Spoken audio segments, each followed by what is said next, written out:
10 दुआ के साथ हम अपने लेक्चर का आगाज़ कर रहे हैं। इस पर्टिकुलर टॉपिक में हम चैप्टर नंबर 2 को डिस्कस करेंगे और इसका एक बहुत ही इंपॉर्टेंट टॉपिक है जिसका नाम क्या है स्टूडेंट्स, न्यूक्लिक एसिड्स।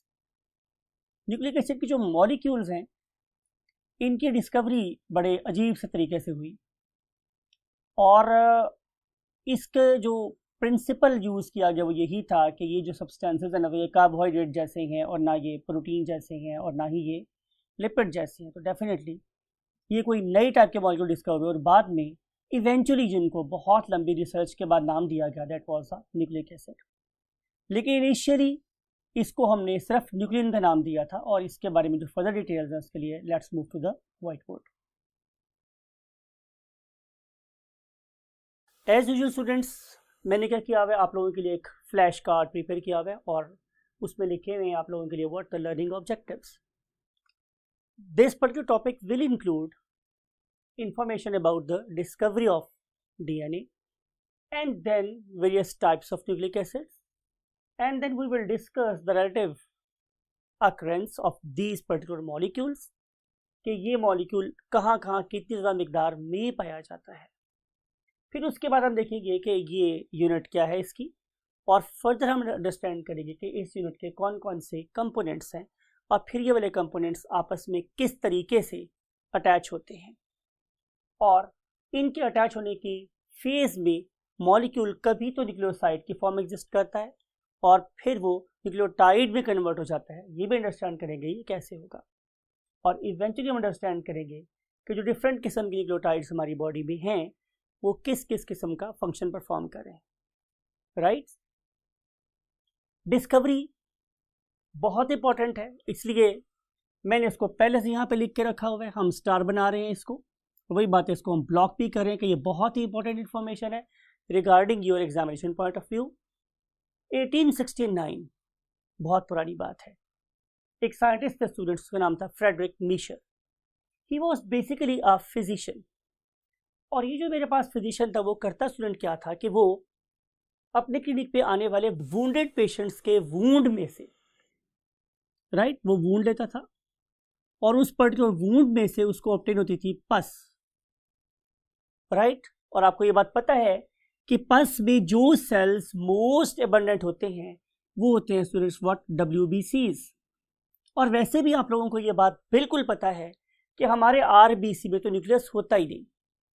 राइट, तो वो उस पस में मोस्ट एबंडेंट WBC में से क्या आइसोलेट करता न्यूक्लियस, WBC में से आइसोलेट कर लेता किस चीज को, न्यूक्लियस को। राइट, फिर उसके बाद इस पर्टिकुलर न्यूक्लियस की लाइसिस की जाती। लाइसिस से मुराद होता है कि उसको ब्रेक डाउन कर लिया जाता, उसको फाड़ लिया जाता और फाड़ने के बाद जो सब्सटेंस वहां से रिलीज होता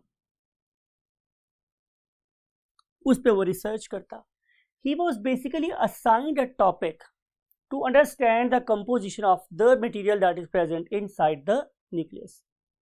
उस पर्टिकुलर सब्सटेंस को उसने क्या देखा कि इस पर्टिकुलर सब्सटेंस का सोर्स जाहिर है क्या था, nucleus.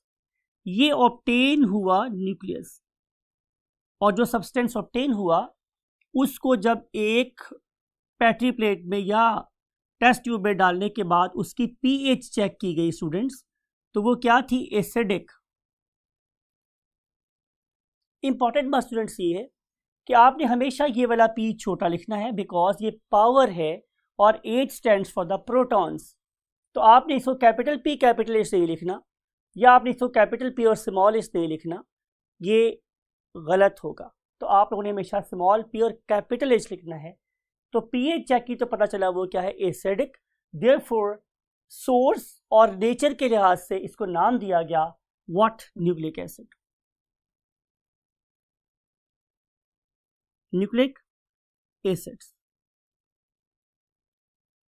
Right, now we want to discuss the next point, and next point is the types. There are two types of nucleic acids. Types of nucleic acid. There are two main types of nucleic acid. One of them is called as DNA. Right, It stands for deoxyribonucleic acid, right? And other one is called as RNA, and RNA stands for ribonucleic acids, ribonucleic acid. अब जो हमारा focus है वो ये है कि हम इस पर्टिकुलर डीएनए की एबंडेंस और अकरेंस को स्टडी कर रहे हैं. तो आंसर ये मेरे पास स्टूडेंट्स, हम डीएनए को आउटलाइन कर रहे हैं, इससे डीएनए की बात कर रहे हैं. तो ये जो डीएनए है ये always exist in the nucleus. याद रखिएगा स्टूडेंट्स कि इस वक्त हम लोग यूकैरियोट्स की बात कर रहे हैं, इस वक्त हम लोग प्रोकैरियोट्स की बात नहीं कर रहे हैं. यानी कि हम उन सेल्स की बात करेंगे जिसके अंदर एक वेल डिफाइंड न्यूक्लियस प्रेजेंट है. तो सारा डीएनए उसी न्यूक्लियस में एग्जिस्ट करता है. लेकिन हमारे साइटोप्लाज्म में भी कुछ ऐसे ऑर्गेनेल्स होते हैं कि जिनका अपना इंडिपेंडेंट डीएनए होता है. For example, you know very well कि हमारे पास एक सेल्फ रेप्लिकेटिंग ऑर्गेनेल है. सेल्फ रेप्लिकेटिंग मीन्स जो जरूरत पड़ने पे अपने आप को खुद ब खुद तकसीम करके अपने नंबर को बढ़ा सकता है, and that one is called as mitochondria, right? इस सेल्फ रेप्लिकेटिंग ऑर्गेनेल के अंदर क्या प्रेजेंट है? अपना डीएनए. लेकिन अगर आप इसके डीएनए की क्वांटिटी को न्यूक्लियस की क्वांटिटी से कंपेयर करें तो it is quite negligible.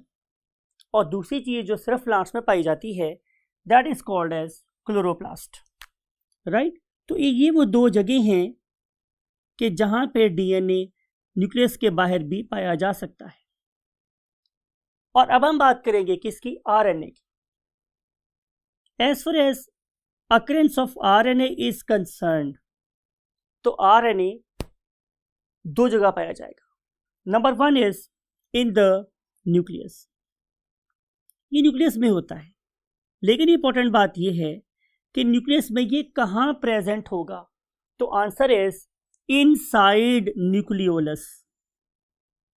Inside nucleolus. अगर कोई बंदा आपसे ये पूछ ले कि न्यूक्लियोलस में आरएनए की कौन सी टाइप एग्जिस्ट करती है, तो आपने बताना है राइबोसोमल आरएनए. और अगर कोई बंदा आपसे ये पूछ ले कि राइबोसोमल आरएनए यूज कहाँ होगा, तो आप बताएंगे कि for the synthesis of what? Ribosomes. Ribosomes के बनाने में ये इस्तेमाल होंगे.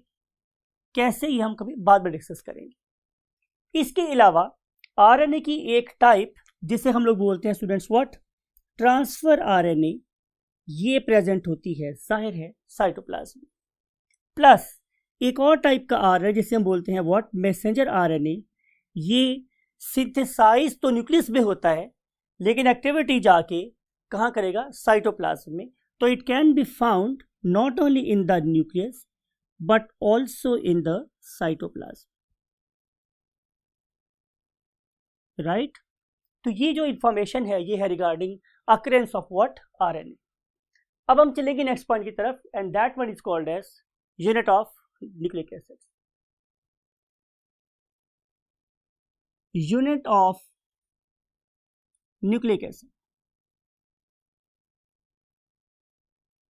जाहिर है स्टूडेंट्स, कार्बोहाइड्रेट्स, प्रोटीन्स और लिपिड पढ़ने के बाद अगर मैं ये डेफिनेशन आप लोगों को दूं तो आप बहुत जल्दी समझ लेंगे.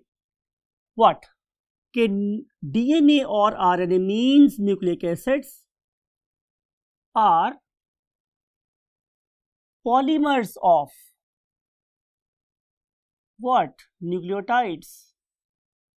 अब न्यूक्लियोटाइड तो मैं एक्सपेक्ट कर रहा हूं कि आपको ज़रा नहीं पता होगा, लेकिन टॉपिक पढ़ने के बाद आपको डेफिनेटली पॉलीमर का मतलब समझ आ चुका होगा कि I have to repeat the same units. जब मैं सेम यूनिट्स को बार बार रिपीट करूंगा, कौन सी यूनिट्स को? न्यूक्लियोटाइड्स को. तो जो चीज़ मेरे पास बनेगी वो क्या है? Nucleic acid. आइए हम देखते हैं कि what is basically a nucleotide that is unit of DNA. You may write it as unit of DNA or RNA is called nucleotide. Now we want to move to the next point. और next point students क्या है मेरे पास? Parts of nucleotides. Parts of nucleotide. इसके लिए मैं सबसे पहले आपको एक स्ट्रक्चर ड्रॉ कर रहा हूं और फिर आगे हम उसकी फर्दर डिटेल स्टडी करेंगे. Look at this. It is C1, C2, C3, C4 and C5. आपके नंबर लगा रहा हूं मैं. Means it is carbon number 1, it is carbon number 2, carbon number 3, carbon number 4, carbon number 5. मेरा ख्याल है कि आपको कोई बात याद आ गई होगी. यस, यू आर राइट कि ये एक कार्बोहाइड्रेट है, राइट. और जिस कार्बोहाइड्रेट में 5 कार्बन हो, very right, they are called as what? Pentoses. तो ये पहली जो कंपोनेंट है मेरे न्यूक्लियोटाइड का, उसका नाम क्या है स्टूडेंट? एक पेंटोज शुगर. तो आप इसे लेबल कर रहे हैं यहां से लेके यहां तक कि this is called as a pentose sugar. अब डियर स्टूडेंट्स, आपने मुझे ये बताना है कि पेंटोज शुगर से कितनी टाइप्स थी. जब मैंने आपको ये पढ़ाया था, मैंने आपको इनकलकेट किया था ये वाली बात कि पेंटोज शुगर्स की 2 टाइप्स हैं. उनमें से एक को क्या नाम देते हैं हम लोग? Ribose sugar. Ribose sugar. आप में से कौन बताएगा इसका formula? Very right, C5H10O5. C5H10O5. यहां तो नजर आ रही सिर्फ C1 और A को. तो आपको पता है अब इसे कैसे बैलेंस करेंगे. जाहिर है हम लोग यहाँ पर H और OH लगाएंगे, यहाँ पर भी हम लोग H और OH लगाएंगे, यहाँ पर भी यही वाला काम करेंगे. बिकॉज इस चैप्टर के दौरान में बहुत दफ़ा जिक्र हुआ कि कार्बन के 4 हाथ होते हैं और उसकी वैलेंसी 4 है. तो वो वैलेंसी ही बेसिकली मैं यहाँ पे सेटिस्फाई कर रहा हूँ, राइट. और यहाँ पे 1, 2, 3, यहाँ पे आपने सिर्फ एक H लगाना है. और यहाँ पर आप क्या अटैच करेंगे students? H and say OH. Now count all these things कि मेरी बात सही है या नहीं है. Look at this. Carbon 5. Okay, हमने ऑलरेडी ड्रॉ की थी carbon 5. Now we have to count number of H. वो कितने हैं यहाँ पे? 1, 2, 3, 4, 5, 6, 7, 8, 9 एंड 10. तो H कितने के स्टूडेंट्स मेरे पास? 10. और O देखते हैं हम लोगों ने 5 है या नहीं. तो 1, 2, 3, 4 एंड 5. तो फॉर्मूला क्या बन गया मेरे पास? C5H10O5. Point to be noted. आपने बहुत गौर से इस बात को अंडरस्टैंड करना है कि जो इसकी दूसरी टाइप है उसका नाम है डीऑक्सीराइबोज शुगर. Deoxyribose sugar. बिल्कुल आप अंडरस्टैंड कर रहे हैं कि we are going to eliminate और रिमूव 1 ऑक्सीजन फ्रॉम हेयर. इसीलिए नाम क्या है? डीऑक्सी. मैंने निकाल ली है एक ऑक्सीजन. कहां से? राइबोज शुगर में से. अब आप मुझे सोच के बताएं कि वो ऑक्सीजन कौन से निकलनी चाहिए. तो श्योर मैं आपको बताऊंगा, पता चलेगा. वो है स्टूडेंट्स ये वाली ऑक्सीजन, दिस वन. आप लोगों के लिए मैं अब इसे और ज्यादा मैग्नीफाई करके लिख रहा हूं ताकि आपको अंडरस्टैंडिंग हो. This one, right. ये वाली ऑक्सीजन जो कार्बन नंबर 2 पे है, it is removable. Carbon number 3 वाली OH तो रिमूव हो ही नहीं सकती. इसकी लॉजिक मैं आपको बाद में बताऊंगा. लेकिन यहां पे आपने नोट ये करना है कि हम डीऑक्सीराइबोज शुगर बनाने के लिए कार्बन नंबर 2 में से ये वाली ऑक्सीजन निकाल देंगे तो अब यही राइबोज बन जाएगी डीऑक्सीराइबोज शुगर. अब इसका फॉर्मूला क्या बनेगा? फॉर्मूला बनेगा dear student C5H10O4. So this particular comparison should always exist in your mind. ये यहाँ पे होना चाहिए कि इसमें ऑक्सीजन एटम 5 हैं और इसमें ऑक्सीजन एटम्स कितने हैं? 4. तो ये डिफरेंस है between the pentose sugar of DNA and RNA. अब हम चलते हैं नेक्स्ट पॉइंट की तरफ. We have discussed very first part that is called as pentose sugar. और हमने डिस्कस किया है कि पेंटोज शुगर की दो टाइप्स हैं. One of them is C5H10O5 and other one is C5H10O4. अब हम डिस्कस करेंगे इसका दूसरा कंपोनेंट, और दूसरा कंपोनेंट स्टूडेंट्स क्या है? Nitrogenous base. Nitrogenous base. पहले इसको अंडरस्टैंड करेंगे कि नाइट्रोजनस बेस अटैच कहां होनी है. तो answer is it always attaches itself with carbon number 1. यहां अटैच होगी. ये पहला पॉइंट है जो आपने हमेशा मन में याद रखना है. कार्बन नंबर 1 से अटैच होगी. आपके ख्याल में मैंने कोई गलती की है? तो बिल्कुल आप सही कह रहे हैं कि अगर मैंने यहां पे ये वाला बॉन्ड एस्टेब्लिश करना है तो I have to eliminate hydrogen from here, right. तो अब यहाँ पे जो कार्बन है उसका एक हाथ फारिग है, और उस एक हाथ में अब मैं हैंड ओवर कर सकता हूँ क्या? Nitrogenous base. और नाइट्रोजनस बेस से मैंने ये अटैच कर दिया, something like it. It is basically nitrogenous base. अब हम डिस्कस करेंगे आप लोगों के साथ various types of nitrogenous bases. So यहाँ पे कैप्शन लगा लेते हैं, types of nitrogenous bases. Types of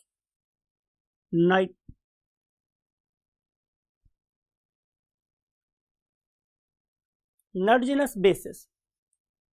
तो स्टूडेंट्स हमारे पास नाइट्रोजनस बेसिस की दो types. Number 1 is called as larger nitrogenous base. Larger nitrogenous bases, right? और इसके दो मेंबर्स हैं. मैंने टाइप्स नहीं बोला, मेंबर्स बोल रहा हूं, कि सिर्फ ये दो होती हैं. उनमें से एक का नाम है स्टूडेंट्स मेरे पास एडिनिन, और दूसरे का नाम होता है ग्वानिन. सवाल ये है कि हम इसे लार्जर क्यों बोल रहे हैं? बिकॉज कि इसके पास दो रिंग हैं, this one and this one. यानी कि एक 6 कॉर्नर वाला रिंग है और एक 5 कॉर्नर वाला रिंग है. लेकिन ऑन द अदर हैंड अगर आप देख रहे हो कि इसको स्मॉलर नाइट्रोजनस बेस को, स्मॉलर नाइट्रोजनस बेस को अगर आप देखो स्टूडेंट्स, तो ये सिर्फ एक ही रिंग पे कंसिस्ट करती है, समथिंग लाइक इट. तो चूंकि इसका साइज छोटा है इसलिए हम इसे बोलते हैं स्मॉलर, और चूंकि इसका साइज बड़ा है इसे हम बोलते हैं लार्जर. अगली बात वो ये कि इसकी एग्जाम्पल कौन सी हैं, यानी कि ये कौन कौन सी हो सकती हैं? तो answer is they are 3. One of them is called as cytosine, other one is called as thymine, and last is called as uracil. तो ये तीन क्या है? स्मॉलर नाइट्रोजनस बेसिस है, और ये वाली दो एडिन ग्वानिन क्या है? Larger nitrogenous basis. आप लोगों की बुक के लिहाज से एक इंफॉर्मेशन या एक नाम आपको जरूर माइंड में रखना है कि बेसिकली लार्जर नाइट्रोजनस बेसिस का टेक्निकल नेम क्या है. तो answer is purines. Answer is purines. एक टिप दे रहा हूं आपको याद रखने के लिए कि प्यूरीन का नाम छोटा है, बेसिस बड़ी है, और जो मेरे पास स्मॉलर नाइट्रोजनस बेसिस हैं उनको हम क्या कहते हैं? उनको हम नाम देते हैं स्टूडेंट्स पिरिमिडीन्स.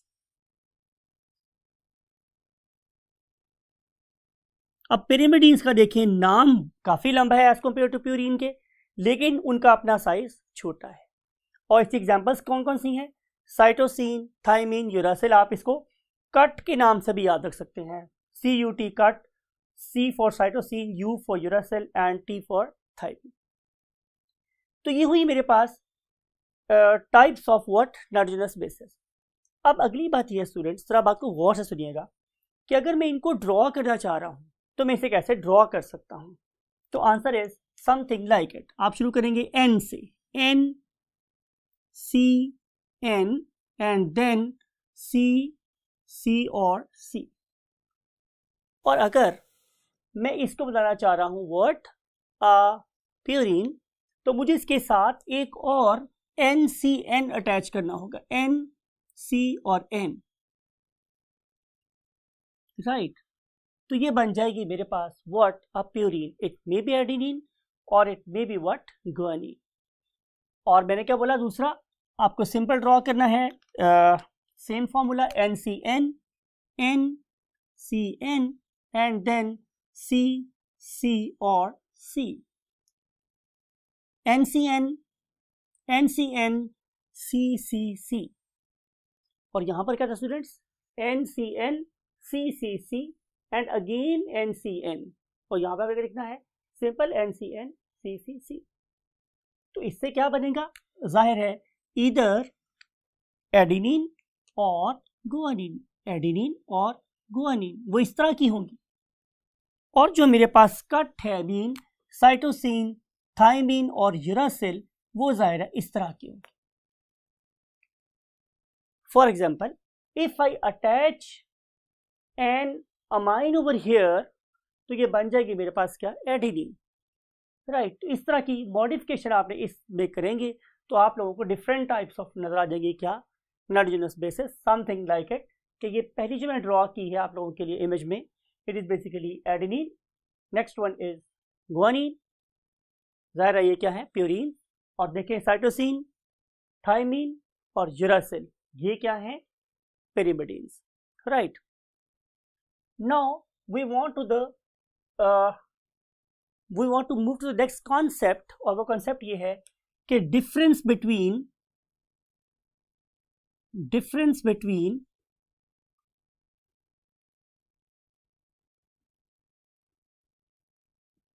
न्यूक्लियोसाइड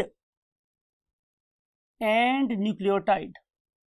ये बिल्कुल आप लोगों से हम 1 नंबर का सवाल पूछ सकते हैं, इसलिए आप लोगों को ये पता होना चाहिए।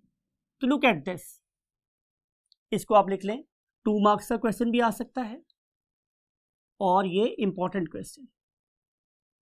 लुक एट दिस, मैं अब क्या ड्रॉ कर रहा हूं माय स्टूडेंट्स, बिल्कुल सही, आपने बिल्कुल सही पहचाना है कि मैं एक पेंटोज शुगर ड्रॉ कर रहा हूं। अब इस पेंटोज शुगर में आप लोगों ने वैलेंसी फिल कर देनी है। तरीका आपको मैंने लास्ट टाइम बता दिया है कि आपने इसमें कहाँ कहाँ H और OH लगाना है। फिर अगर आप इसकी कार्बन नंबर 1 पे अटैच कर देते हो कोई भी nitrogenous base, something like it, तो ये वाला ब्लॉक मींस ये 2 चीजें मिलके बनाएंगी न्यूक्लियोसाइड, राइट। बात को आपने गौर से सुनना है, ये क्या बन गया है, न्यूक्लियोसाइड। मैं लिख देता हूं आप लोगों के लिए, न्यूक्लियोसाइड। अब ये जो न्यूक्लियोसाइड है, अगर मैं इसे कन्वर्ट करना चाहूं इनटू अ न्यूक्लियोटाइड, तो I have to attach a phosphate with carbon number 5। वो कैसे अटैच करेंगे, आइए इसको अंडरस्टैंड करते हैं। लुक एट दिस, ये देखिए स्टूडेंट्स, मेरे पास यहाँ पे प्रेजेंट था H, यहाँ पे प्रेजेंट था H और यहाँ प्रेजेंट था OH, राइट। अब हमने करना क्या है कि हम लोगों ने इसके साथ अटैच करना है एक phosphate. You know the formula of phosphate, yes, very good, H3PO4। Phosphate का या फॉस्फोरिक एसिड का फॉर्मूला होता है स्टूडेंट्स मेरे पास H3PO4, राइट। वो मैं यहां ड्रॉ कर रहा हूं, P सेंटर में होता है students, that is crowned with oxygen, और इसके बाकी तीनों तरफ क्या प्रेजेंट होता है, OH। So formula will become H3PO4। अब जब मैं इस दोनों को गुजारता हूं किससे, कंडेंसेशन रिएक्शन से, तो यहां से एलिमिनेट हो जाता है व्हाट, वाटर। तो जब यहां से वाटर एलिमिनेट होगा तो उसके रिजल्ट में अब ये वाली फॉस्फेट ऑक्सीजन ब्रिज के थ्रू इस कार्बन नंबर 5 से अटैच हो जाए। यहां पे एलिमिनेट क्या हुआ my dear students, yes, eliminate हुआ यहां से वाटर। प्रोसेस क्या कहलाया, कंडेंसेशन रिएक्शन। तो उस कंडेंसेशन रिएक्शन के रिजल्ट में जो चीज प्रोड्यूस हो गई है माय डियर स्टूडेंट्स, उसका नाम क्या है, nucleotide. So let me write this thing. Nucleoside plus H3PO4, it gives me nucleotide. Right अब हम देखेंगे कि ये जो डिफरेंट टाइप्स के न्यूक्लियोटाइड्स हैं इनकी मेरी बॉडी में क्या एप्लीकेशन है, क्या यूज है. तो we are going to write this caption. Now we want to discuss uses of what nucleotides. Uses of nucleotides.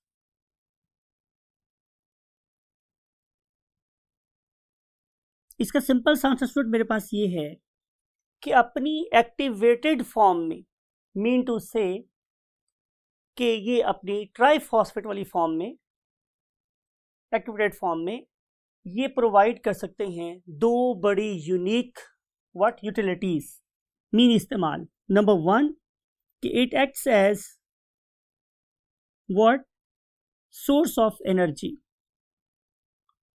ये सोर्स ऑफ एनर्जी के तौर पे काम हो रहा, इस्तेमाल हो रहा होता है. Best example is ATP and you know very well ATP stands for adenosine triphosphate. यानी कि अगर मैं इस पर्टिकुलर नाइट्रोजनस बेस की जगह पे अटैच कर दूं व्हाट एक एडिनिन और यहां पे मैं अटैच कर दूं 3 phosphate, right my dear students, तो ये बन जाएगा व्हाट ATP. और जो दूसरी बात है वो ये स्टूडेंट्स कि these particular nucleotides they are acting as